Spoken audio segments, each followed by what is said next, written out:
블랙리스트를 만드는 정부는 코미디언이나, 저는 코미디언이나 개그맨이라고 저를 생각하지는 않지만, 왜냐하면 저보다 훨씬 더 재주 많으신 분들이 코미디언이나 개그맨이니까 그분들은 연기도 되고 성대모사도 되고 해야 되는 것이고, 저는 사회자인 것이죠. 그분들은 사회자 역할까지도 수행할 수 있지만 저는 사실 개그맨까지 못 갔고요. 그런 의미에서 아니라고 말씀드리는 것이고, 그러나 사회자 입장에서 누군가를 비판하거나 웃기거나 풍자하는 사람의 입장에서는 이런 정부가 굉장히 좋습니다. 사회자로서는 행운인 정부예요. 웃깁니다. 이것만큼 더 웃길 수가 있겠습니까? 최순실이 민주주의를 외치면 그것만한 코미디를 다시 해낼 자신은 없는 것이죠. 왜냐하면 코미디의 핵심은 앞뒤가 바뀌어 있는 것이거든요.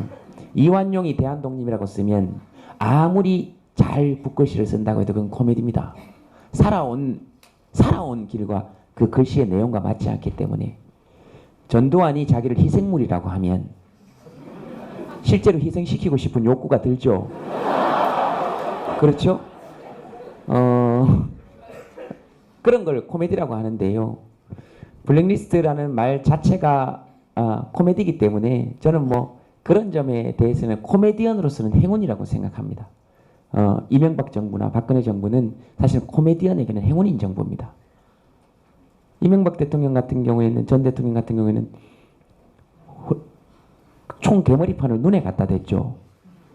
사격 시범을 보이면서 어깨에 갖다 대야 되는 걸, 그걸 보면서 코미디언으로서 심각한 자괴감을 느꼈습니다. 내 코미디언으로서 인생은 끝났다.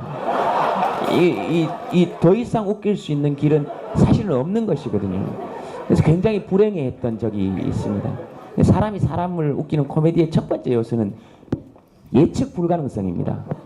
사람은 예측이 가능한 데는 절대로 웃지 않거든요. 자기가 자기 몸을 간질러서는 절대로 웃길 수 없습니다. 그래서 문화가 독창성이 있어야 되는 이유는 예측이 가능한 거인 사람은 웃거나 또는 예술적 감성을 불러일으키긴 사실 조금 힘듭니다. 반드시 남이 나를 간질러야 웃깁니다. 근데 안전한 사람이, 모르는 사람이 나를 간지르면 그건 웃기지 않습니다. 불쾌한 거지. 코미디의 첫 번째 요소가 예측 불가능성이거든요. 그걸 갖추고 있었습니다. 보온병을 들고 포탄이라 그랬잖아요. 뉴스를 보고 웃으리라고 아무도 상상을 안 했기 때문에 무한도전이나 1박 2일은 예상이 가능하지 않습니까? 웃길 거란 예상. 그래서 조금 웃기더라도 강도가 좀 덜합니다. 근데 뉴스를 보다가 웃기는 것은 진짜 심각하거든요. 그렇잖아요. 최순실 씨가 민주주의라고 외칠 때 거기에 가장 큰 코미디, 가장 큰 문화는 그겁니다. 연병하네 이겁니다. 이런 라임을 제가 들어보는 랩 중에 최고였어요. 그리고 쓸면서 뭔가 일을 동시에 하지 않습니까? 까딱하면 최순실까지 쓸어 담을 태세 아닙니까? 저는 그런 걸 코미디라고 보는데요. 그래서 블랙리스트가 어떤 영향을 미칠 수 있는 시대는 이미 지금 여러분들을 보면서 느끼는 거지만 이미 지났습니다. 여러분들 블랙리스트 만든다고 쫄 세대 아니잖아요. 쫄 세대 아니잖아요. 그 쪼는 거는 저희들까지 했습니다. 저희들까지. 근데 이제 블랙리스트를 만든 게 밝혀내고 그런 걸 만든 사람들을 끌어내서 왜 블랙리스트를 만들게 됐는지 조용한 방에서 생각하도록 여러분들이 만들어 놨잖아요. 그리고 진짜 블랙리스트는 누가 됐는지 지금 봐야 됩니다. 누가 돼 있습니까 지금? 그들이 돼 있는 것이죠. 근데 벌써부터 그들을 사면하자 이런 주장이 나오지 않습니까? 근데 박근혜 전 대통령 사면을 논의할 때가 아니고 박근혜 전 대통령을 구속시켰으니까 사면했던 것들을 다시 구속시킬 걸 논의해야 되는 시대라고 생각합니다. 책 같은 거 못 펴내도록. 그래서 이제 시민들이 블랙리스트를 작성할 수 있는 시대가 왔다는 것이죠. 정치인들 블랙리스트도 여러분들이 작성해야 되고 누구를 붙일지 떨어뜨릴지도 여러분들이 작성해야 되고 저는 그게 문화의 힘이라고 생각합니다.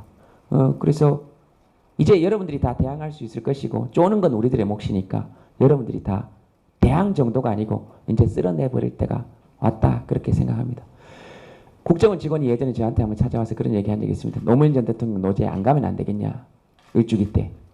네, 이게 신문에 다 나온 얘기이기 때문에 이제 합니다. 제 입으로 얘기한 적은 없었는데 신문에 다 나왔기 때문에. 왜냐하면 그런 얘기하면 쪽팔리잖아요. 혼자 하는 거는. 근데 안 가면 안 되겠냐 그래서 제가 그런 얘기했습니다. 지금 내가 만약에 안 가면 당신 이거 나한테 협박한 거 된다. 그럼 나중에 알려지면 당신 골치 아프다. 근데 내가 만약에 가면 우리 둘이 협의한 게 된다. 어떻게 할래? 협박한 걸로 할래? 협의한 걸로 할래? 아마 협의한 걸로 하는 게 당신 공무원 생활에서 좋을 것 같다. 둘째, 오늘 술값은 내가 낼게. 공무원이 무슨 돈이 있겠냐? 세금 이런 데 쓰면 안 된다.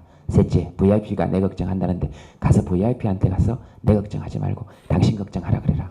당신 임기는 3년 남았지만 내 유권자로서 임기는 계속 남았다. 누가 쫄아야 될 것 같냐. 그리고 집에 갔어요. 자기가 생각해도 자기가 멋있는 날이 있습니다. 알죠? 알죠? 예. 그런 날이 가끔 하루쯤 있잖아. 1년에 하루쯤. 알죠? 평생에 한 번쯤. 아, 무슨 말인지 알죠? 계속 그렇게 멋있다는 게 아니에요. 무슨 말인지 알지? 알죠? 술이 많이 취했었고. 그래서 집에 들어가서 계속 멋있어져야 되는데 침대에 누워서 엄청 많이 울고 고민하고 다시 전화해서 VIP께는 이 말을 전하지 말라고 얘기해야 되나? 이런 여러 가지 생각들을 했던 게 기억이 나요. 이게 블랙리스트하고 무슨 상관이 있느냐? 사실 사람을 위축하게는 만듭니다. 위축되게는 만들어요.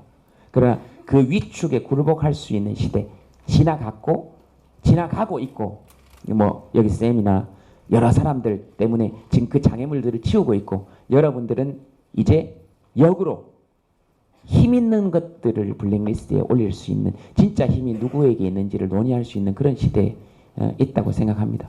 그리고 그런 블랙리스트의 시대가 극복될 수 있었던 것은 이렇게 블랙리스트에 관심을 가지고 물어주는 여러분들이 있었기 때문에 우리 기성세대도 힘을 낼 수 있었다.